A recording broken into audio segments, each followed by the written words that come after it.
안녕하세요. 한류의 신과 해외 반응을 소개하는 한류클래스TV입니다. 오늘은 2025년 최고의 K-드라마 10편 순위란 제목의 브라질 언론의 기사를 살펴보고 이 목록에서 유일하게 사극으로 순위에 오르며 타임지까지 극찬한 K-드라마의 미국 영어권 시청자 반응까지 살펴보겠습니다.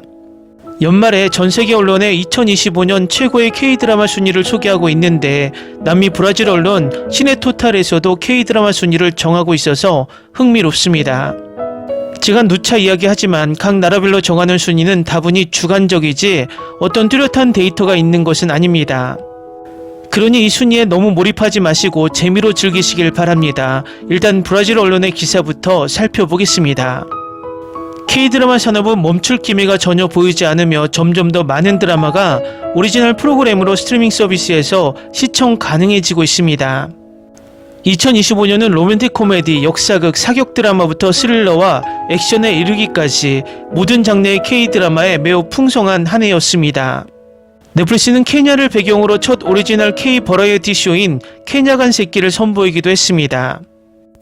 올해 최고의 K-드라마에 대해 들어보셨을 수도 있지만 혹시 모르셨다면 또 최고의 작품 목록을 알고 싶다면 2025년 최고의 K-드라마 10편을 정리해 드리겠습니다.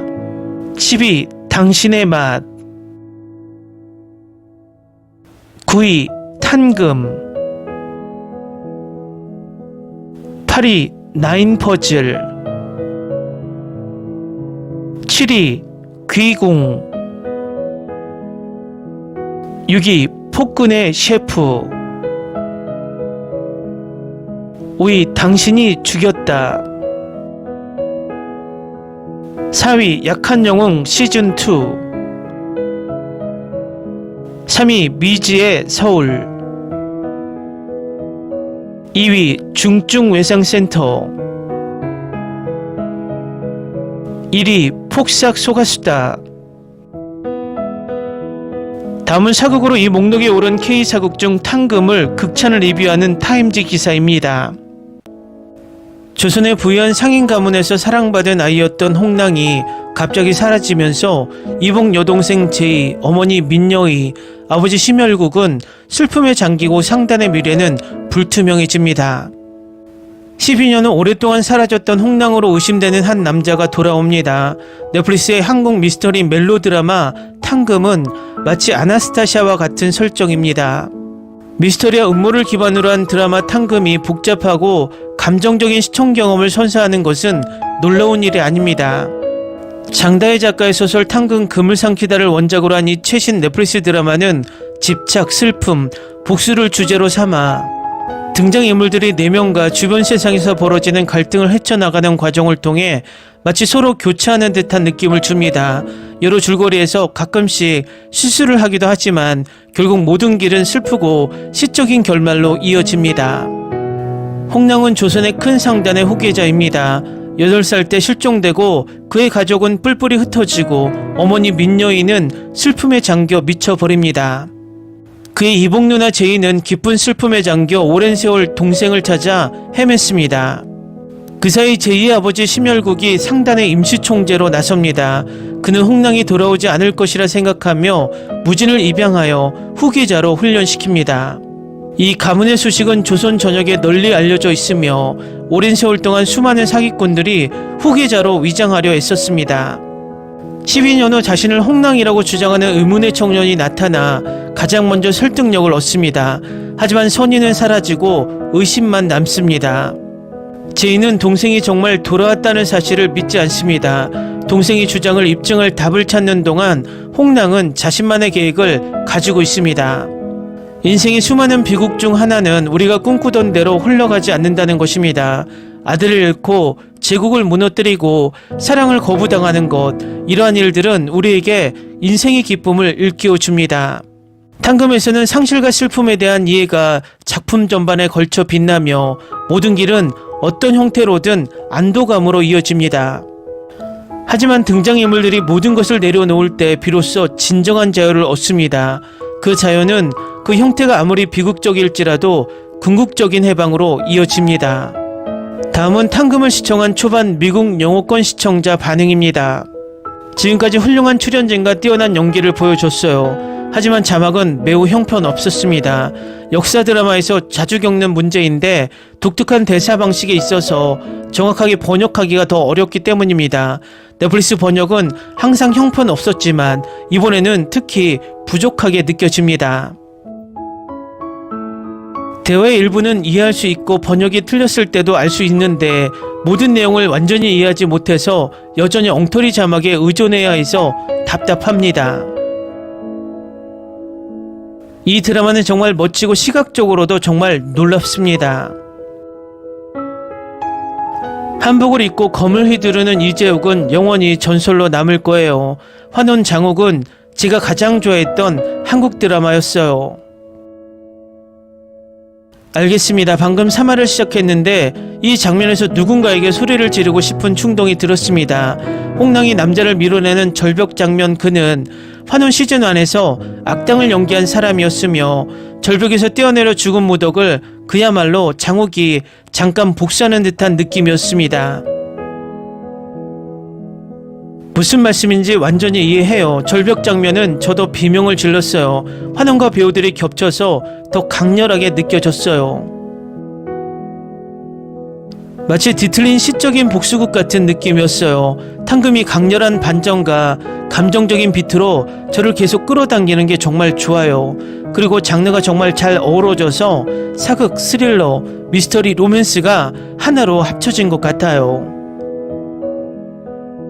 탕금은 미스터리와 깊은 개인적 비극이 뒤섞인 우물하고 광활한 분위기로 가득 차 있었습니다. 이 드라마는 노골적인 공포에 의존하지 않고도 공포를 능숙하게 구축합니다. 연예의 잔혹함부터 제이, 무진 그리고 홍랑이라고 주장하는 남자 사이에 끓어오르는 전쟁까지 공기 중에 무언가가 썩어가는 듯한 분위기가 감돕니다. 모든 등장인물은 말하지 못한 진실과 묻힌 상처를 지니고 있으며 압박감이 고조됩니다. 케미는 짜릿합니다. 제이는 강인하면서도 연약하고 이성과 감정적 갈등 사이에서 갈등합니다. 홍랑은 불안할 정도로 침착하고 차분하지만 진정한 부드러움의 순간들이 드러나려 합니다. 무진은 사랑하는 여인을 지키려는 비극적인 인물로 조용히 이야기를 풀어나가지만 동시에 자신의 이야기에서 밀려나고 있음을 직감합니다. 시각적인 면에서 이 드라마는 성공작입니다. 조선에서 가장 큰 저택으로 여겨지는 미시 가문의 호화로운 대저택부터 어둡고 고요한 숲과 촛불이 켜질 때까지 탕금은 감정적인 투지를 잃지 않으면서도 미적인 풍요로움을 선사합니다. 한복 디자인, 장신구 소품들은 섬세하게 큐레이션 되었으며 특히 조보아는 우아함으로 화면을 장악하며 드라마에 세련되면서도 잊히지 않는 분위기를 더욱 강조합니다. 액션, 멜로, 서스펜스 등 다양한 장르를 야심차게 융합하려 애썼지만 때로는 우선순위를 정하는데 어려움을 겪으며 날카로운 정체성을 잃어버릴 위험이 있습니다. 하지만 단일한 초점에서 부족함을 느끼는 부분은 주제의 다층적인 구성으로 보완합니다. 계층적 분노, 성억압, 정서적 소외 그리고 묻힌 트라우마가 모두 수면 아래에서 끌어오릅니다. 탕금은 빠르게 전개되는 스릴러가 아니다. 고요하고 으스스한 침묵, 그리고 서로에 얽매여 있는 것처럼 보이는 도덕적으로 모호한 인물들까지 드라마는 끊임없이 끌어오른다.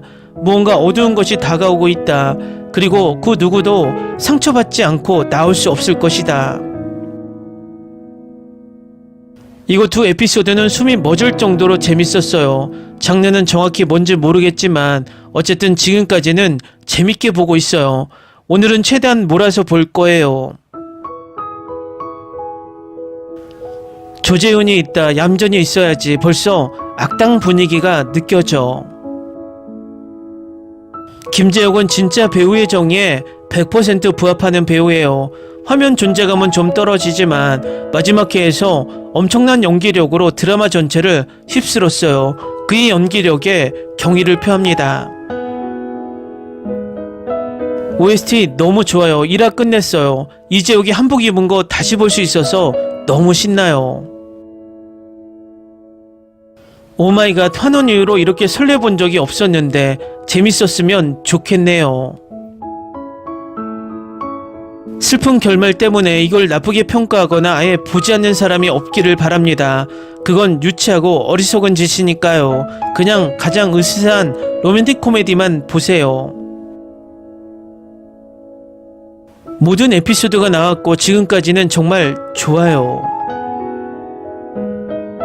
1회를 끝냈는데 좋은 시작이네요. 한류 클래스 TV는 한류 외신과 해외 반응을 꾸준히 쫓아가 보겠습니다. 재밌게 잘 보셨나요? 여러분의 구독, 좋아요, 댓글, 알림 설정은 콘텐츠 제작에 큰 힘이 됩니다. 그리고 항상 하시는 일마다 대박 나시고 행복하시길 바랍니다.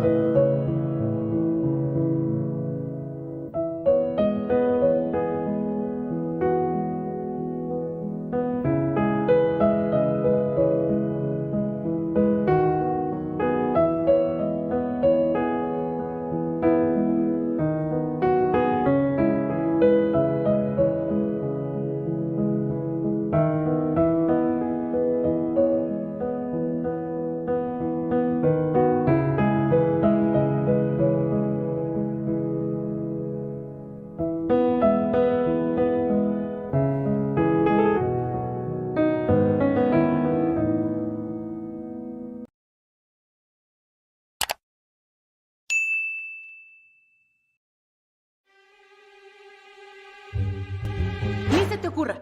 Olvida el ganso y los tomates. No hables de las ballenas. No es un acuario. No actúes como tonta. Que eras una genio.